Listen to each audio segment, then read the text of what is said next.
Hi everyone. I'm Sara Fratti. I'm a strategic partnerships manager at Tilda, and this is a new episode of AI and Confusion. And this is a really interesting episode. Today we have Sonia for a Tech Workers Union. We are going to learn more about her and her advocacy in the last few years. But in context, this episode is about content moderation, AI, and tech workers, solidarity within Africa and Latin America. You probably are guessing what is content moderation, and obviously Sonia, which is the expert here, is going to tell us a little bit more about that. But in general, is every time that we sign up or create a new account in like any digital platform, social media, or whatever kind of platform, or even like a app we are creating a user, we are accepting the terms and conditions of the use of this platform or application or social media or whatever. But most of the time, these kind of terms and conditions are sort of clear of what kind of content this platform or social media application I accept to be like sort of normal in the context of uh, sometimes human rights, but also more like copyright issues and different kind of contents that are allowed, are contents that are not allowed in that platform. However, we are aware that a lot of like prohibited content uh, are like available in these kind of platforms and social media, most of them related to disinformation, to violence, hate speech, uh, copyright issues, and a lot of more abusive content. But most of the time, these kind of content are being reviewed by people out there, and most of the time these people are working in very difficult conditions, and we are going to learn more about that. But in the last few years, the work of these people that are moderating the content that we are seeing or not seeing in a certain platform or social media, as is being used to train artificial intelligence, so they later can opt out these tech workers that are moderating the content, so only use the plan is that they only use artificial intelligence in this context. However, this also has a lot of challenges because we also are very aware that AI is not perfect. Most of the time, AI needs the intervention of a human to understand like the context, the impact of the, like not only like the content itself, but also to understand how this information can be like manipulated in that. And but the idea is to have this conversation with Sonia, the work that they are been doing in Africa to share the conditions that the content moderators are facing, but also like the challenges of the content itself. And we are going to have like this conversation with Sonia. So thank you, Sonia, for being here. Tell us a little bit more about yourself, and then we can start with the interview. Okay, hi Sarah, and everyone who'll be watching. My name is Sonia. I'm a former Facebook content moderator. I've been moderating content for Facebook for just over 2 years. I'm from South Africa, but I was based in Nairobi, Kenya. So yeah, basically that's me. And unfortunately, as I was moderating content for Facebook, We were made redundant. We were all fired, me and the rest of my colleagues. So currently what I'm doing, I'm involved in labor organizing for tech workers, because we've noticed that there's a lot of injustice in the whole sector and industry of platform workers. So currently I am actively involved in organizing tech workers. And yeah, that's what I do. I'm busy with a project, a Uni Global funded project. It's called Tech Workers Rising, and we are starting in Nairobi. Thank you that's for now, that's it about me. Thank you, Sonia. How was the typical work of a content moderator in Kenya, and what kind of content is more common in Africa? So basically, a day-to-day life, in the day of a content moderator, you deal with a lot of content, large volumes of content, where you will be moderating. By moderating, what we mean is you are filtering out. You are basically teaching the system how to operate like a human, and how to be able to identify what should be on the platform and what should not be on the platform.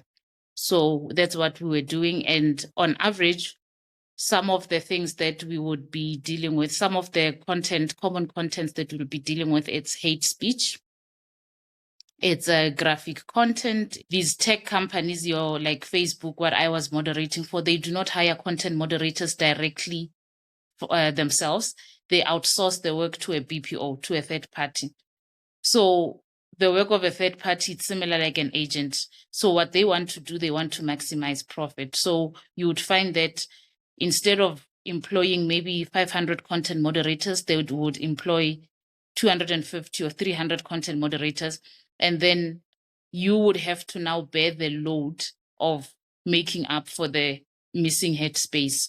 So that's why we had to actually work for so many hours, like without extra pay. We had to work for like on average 9-10 hours. And even on our off days, some of our off days, we would need to come in just to cover up for the missing head counts. So yeah, that's that's how it looked like. Thank you, Sonia. I remember when we met that you also mentioned that this kind of content that you were moderating doing your work at Facebook was also content that was not exclusively from Africa.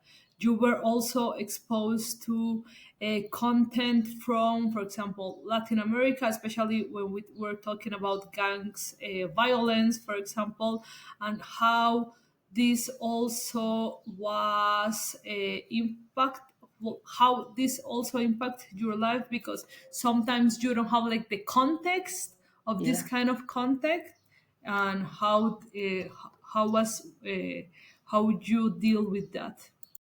And yeah, it's so true, Sarah, because we, according to Facebook, you are supposed to moderate in your region, within sort of like your jurisdiction.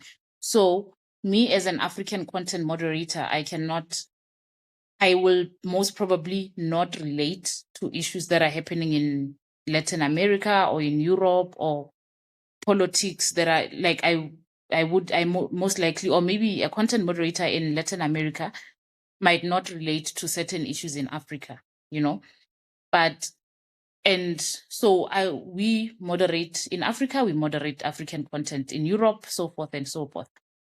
But then when it comes to graphic content, it was so shocking, because graphic content, we would find we moderate, it's almost like all the graphic, or most of the graphic content, was being pushed down to Africa, which is something that we had raised multiple times with our BPO, the client itself, Facebook, because every query ticket, we would call it a ticket, every ticket that would come through, it shows which country, which region it comes from. Maybe it would say South Africa or Ghana or France or whatever.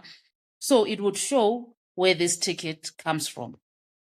So we never got tickets from other areas the only tickets that we got from other areas would always be for graphic which was sorry, which was a very big concern to say. The question was why?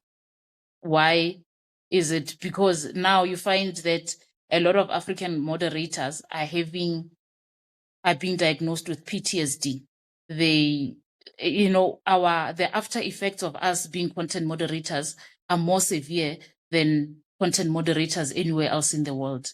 I also understand the challenges and how this kind of violent and very graphic content can affect the lives of the tech workers with uh, gives the space for the next questions about like exactly the biggest challenges that tech moderators are facing daily, but also not only like at the physical level but also at the mental level a little bit that you were talking about like PTSD and such. So once you moderate content, especially in Africa, chances of you coming out the same are very slim, are very, very slim. So I know for a fact because most of us have been diagnosed with PTSD. It's just on different levels. For some, it's severe. For some, it's on it's a manageable level, and it's just different levels. But definitely, most African content moderators have been diagnosed with PTSD, and that's the biggest thing of how it affects you. Because once you have affected somebody's mental health, it's a problem. It's probably even a societal issue, because once you are not okay, you cannot be okay for the next person. So suppose you are a mother or you are a father, you are a husband or you are a wife, you are most likely going to affect your family life. Maybe the way you interact with your family or your wife or your husband or your kids. So now this job is not now just affecting you, it's probably even affecting the people around you. So it's and sorry, and now it's so sad because these are we're not even asking for too much. I would say it's not too much as content moderators. All we are asking for is, can you provide us with proper mental health support? Not even We're not even asking for, like, just, can you just take care of our mental health during this work, as we are doing this work? Or maybe even after this work, can we maybe have like 6 months of mental health support that you help us with? And we are being denied that. We are being denied that. And the salaries that this content moderation, we do it for, our salaries are not enough to enable us to save and do this for ourselves. In Africa, we moderate content for Facebook for $2 an hour. So $2 an hour, if you check everywhere, the research or on the internet or everywhere, moderators in other areas like your Europe, the US, they moderate for nothing less than $16 an hour. The difference is too much to be overlooked. And something needs to be done. We need to have regulations around these things. We need to have governance around these things. We need to have government intervening. We need to have labor laws need to recognize how to health and safety departments. So right now what we are trying to fight for, it's those kind of things, to say, let us regulate. Maybe because AI is a new thing or platform work is a new thing, maybe when these laws were implemented, these things were not so popular. But right now the future is AI. We are moving into the digital space. So maybe we need to go back. Policymakers also, they need to go back to the drawing board and say, okay, let's have laws that accommodate labor laws that also accommodate platform workers. Because I don't know, for some reason, there's very little laws that speak about digital. It's only now the topic is starting. I know, and I also think that those conditions were also part of why you guys started to organizing in and started to coordinate as a union. But also, I understand that it's difficult to understand how who is your colleague in this kind of platform. Sometimes you were actually seeing them like at the this like physical space that you were working on, but also how you organize in this like context, sorry, and also what kind of challenges did you face in the early stage of this or collective or organization?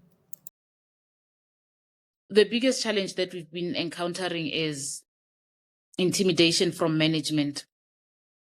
I would say they were almost like against the efforts of unionizing when people were trying to speak up or try to come together to form any form of like unionizing or speak of unionizing, joining a union, you would be victimized. And before you know it, because it's so easy to just dispose of content platform workers because there's really no laws around it. You can fire me and my job is not even recognized. So for me to even go to court or to complain, you'd probably find the lawyer or the magistrate or the judge themselves don't even understand, or in the labor courts, there is not even any laws around digital workers. So the biggest problem and that we are facing is intimidation from management, and also standing in the way of workers trying to unionize. Most workers who try to unionize, like I'm one of them, you try to speak up, you try to unionize, you get fired, you get victimized, or you just get told that, oh, sorry, we're not going to renew your contract. And they won't say it's because you are being a troublemaker, or they'll just tell you nicely that, oh, yeah, because yeah, usually we get one year contract. So at the end of your 1 year, they'll just tell you, thank you very much. It's been good. It's been real. Thank you. Bye. So that's the biggest challenge that we are having. That's the biggest challenge. It's like they are standing in the way of, they are really disturbing our efforts of unionizing, coming together as workers to unionize. Thank you, Sonia. When you were like talking, I also remember the challenges that the Amazon Union was also facing a couple of years ago, like all the pressure, the abuse, the disinformation around the work that they were trying to show to the world. And I also think that this is kind of like an abusive way that these kind of platforms are doing against their workers. So they try to avoid organization but also unionizing and have even like have better conditions for their workers. And now in this context we also have new challenges around AI and how has AI changed the work of the content moderators, but also if you have some examples of platforms using AI in this kind of work and how does it creates new problems for the human moderators that are still working on these platforms. So personally, okay, it's not even a personal perspective. It's a fact. The use of AI is it's definitely going to become a social issue. The use of AI is definitely going to be affecting the future of work. We are living in a place where most countries have a high unemployment rate. I'm in Africa. Africa is suffering a lot and most countries in Africa are having a very high unemployment rate. We cannot afford things that, on top of the problems that we have of unemployment, something that comes and takes even more. Instead of either creating jobs or leaving things the way they are, it comes to take away. I shouldn't be replaced by a machine just because I'm asking to be treated like a human being. I'm asking to be treated better. And now the retaliation is, okay, fine. If you're talking too much, then go. I'll find an alternative that will not be talking. I'll just service the machine once a year. And we can't afford you are not like the problem is still not, you are not solving the problem. You are not solving the problem. So For me, that's how I view AI, especially in the African continent, in the African continent, and basically in the world at large. I know Africa might be having high unemployment rates, but I know definitely even in other parts of the world, people, you cannot just afford to lose jobs just like that. I mean, whether it's in Europe, it's in Latin America, it's in wherever, you can't just, people cannot just be out of jobs just like that, just for the fun, just for convenience. Why should, I mean, instead of having, hire me as a dishwasher, why are you getting a machine? Where's the innovate? Where's the, that's what I'm saying. AI for innovation, to say, to help with things, that one is okay, but you cannot just have it just for the convenience of, it's much better dealing with a robot than with a human being. That's not fair. That's not, this is where now labor unions, trade unions, and labor department need to come in to say, that's not how we should do it. Let's fix the system instead of you just disposing, or don't just dispose me because I'm asking for better. Yeah, totally. I understand that sometimes people and companies are using AI because it's easier and cheaper, but the impacts of, like, at different levels, at social, economics, and such, are going to be even worse in the future. And they are, like, the use of AI, like, without a proper reason or a proper context, is going to depend the inequalities in most of the regions, especially Africa, Latin America, Asia, and such. And in this context, we will also like to know how, like, African and Latin American tech workers build solidarity across borders to address the common challenges around the use of AI, the bad conditions of tech workers, and such. Yeah, as tech workers rising, Africa tech workers rising, it would actually be very great to have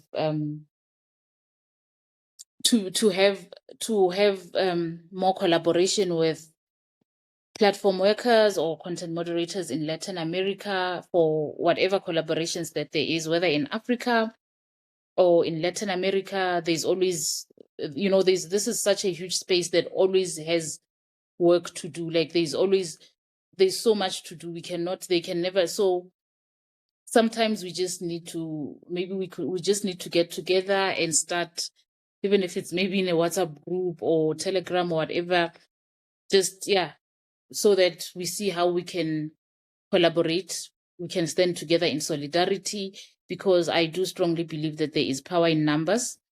The more we are, the more in numbers we are, the most likely, the more we can actually be able to achieve the goal that we want to achieve. Because what we want to do, it's not just, we don't want to just do it in Kenya. We don't just want to do it in Africa.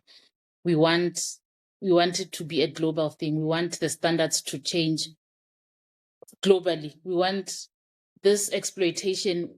We do not, because I know also, I've read about a couple of content moderators in the Philippines, in Colombia, I think. So I know there's just a lot of things going. So it is, for me as an organizer right now, I feel it is of no use if we were to solve the problems in Africa or in Kenya, but then there's still issues going on in Colombia, in Latin America, in the Philippines. It means we have not solved anything, because now these tech companies, it means they will just move away from Kenya and go do their exploitation in Latin America, where things are easier, or labor laws are easier, or there's no, workers are not unionized, or they are not together. So it would actually be a good thing for us to, yes, to come together in solidarity and speak in one language, to say these must be the global standards. This, for content moderators or platform workers, this, it's either this or nothing. If we are going to be working with BPOs, middlemen, the agents, let the tech companies give the BPOs ethical standards of work, to say, before you employ people, these are the, follow these steps, or like there must be also a minimum wage. that a standard minimum wage that is set. You cannot pay someone in a different region $2 an hour, and in another region you pay them $16 an hour. The difference is too much. I understand the cost of living on the one side might be higher or lower than the other, but 2 and 16, the difference is too much. At least maybe make it 2 and 4 or 2 and 6, but 2 and 16, irrespective of the cost of living, it's just not, it's too much. So yeah, definitely, I know definitely we would be willing, me and my team, I'll speak on their behalf, even in their absence. I know they will definitely be willing to come together, collaborate with our other colleagues on the other side, and we see how we can move forward together and how we can move forward with the movement of tech workers rising. Thank you, Sonia. I also agree with you that collaboration and solidarity is really necessary, but also to understand the challenges, to learn from each other, because you guys have been working a lot pushing the conversation around better conditions for content moderators and how we can advocate for better policies at work, but also to better conditions, and even highlighting other related issues like mental health support, for example, and how we can work in collaboration to have better standards on these topics around not only like Africa or Latin America, but around the globe is also very necessary. To finish this conversation, I also want want you to share a message for tech workers, mainly from Africa and Latin America, about the future of their jobs in the age of AI.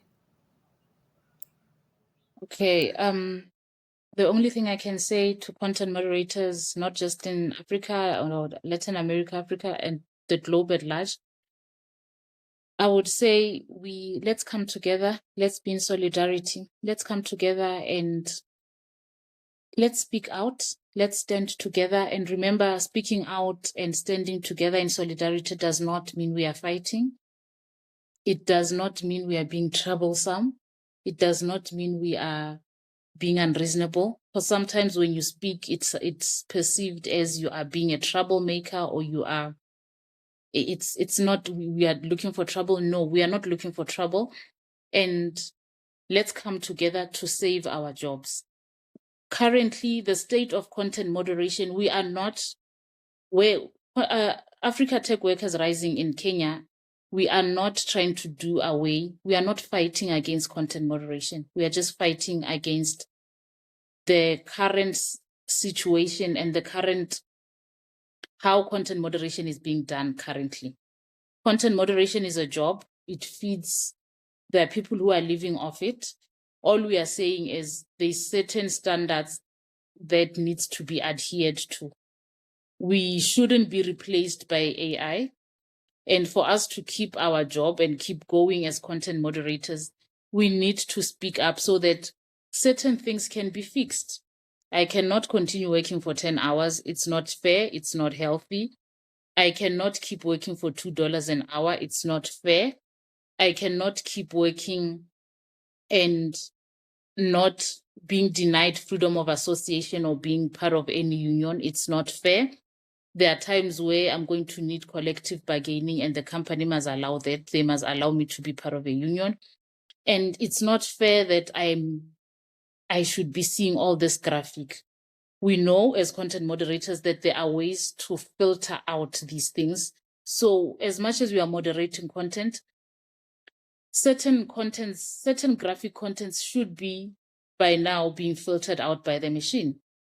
And it's not fair that even when you do get the graphic content, it's not fair that we are doing it and we do not have proper mental health support. So we are not saying we hate content moderation is bad, blah, blah, blah. No, content moderation it's a job. We need the job. We just need to fix the job. The job needs to be recognized as a job. Because currently, I don't know if it's just in Africa, but a lot of people, when you tell them about content moderation, they don't even know what it is. When you tell them about, you'll explain until sunset, sunrise. So this needs to be a job. It needs to be recognized as a job. And for it to be recognized as a job, we need to talk. We need to get policymakers to be involved in what we do so that they can also amend and adjust when it comes to policies. We need to get labor departments and to also assist when it comes to amending health and safety departments also to also recognize certain things in our job space. So yeah, we are not fighting against content moderation. We are not saying ban content moderation from the face of the earth. We are saying let us fix. Content moderation needs to be fixed. We cannot do content moderation under these conditions. We are fighting the conditions that content moderators are working under, not content moderation as a job. We just don't want the conditions that they're being worked under. That's our problem.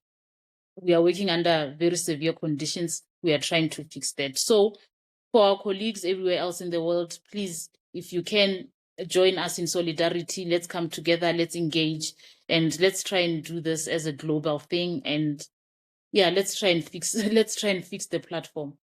Let's try and fix the platform and our jobs also. Thank you, Solidarity. Sonia. Thank you, Sonia. I think this conversation has been really insightful, and we have learned a lot about the work that you have been doing. And in any case, that people are more interested in the work that you guys are doing, how or where we can find you, so we can learn more about the tech workers rising. Yeah, I'm available on LinkedIn. I'm always accessible on LinkedIn. My name on LinkedIn is Sonia Kgomo. Sonia, it's spelled as Sonia. And then Kgomo, it's spelled as Kgomo. So I'm available on LinkedIn. You can just drop me connect with me, or maybe just drop me a DM inbox, and yeah, let's have conversations and let's see how we can collaborate. Or we've got a group also as African Tech Workers Rising, and it's not just for Africans. We would love to actually have more members and add more members to it. So yeah, you can just find me on LinkedIn and we'll take it from there. We'll just have conversations and take it from there. Yeah. Well, thank you, Sonia, and hopefully in the next couple of months or even years, we can have a nicer conversation about how the policies and regulations are have changed in this Yeah. context. But Hopefully. yeah, we're very thankful for this space and the conversation about the role of human tech work on content moderation in the context of AI. So thank you, Sonia. Thank you very much for your time, Sarah.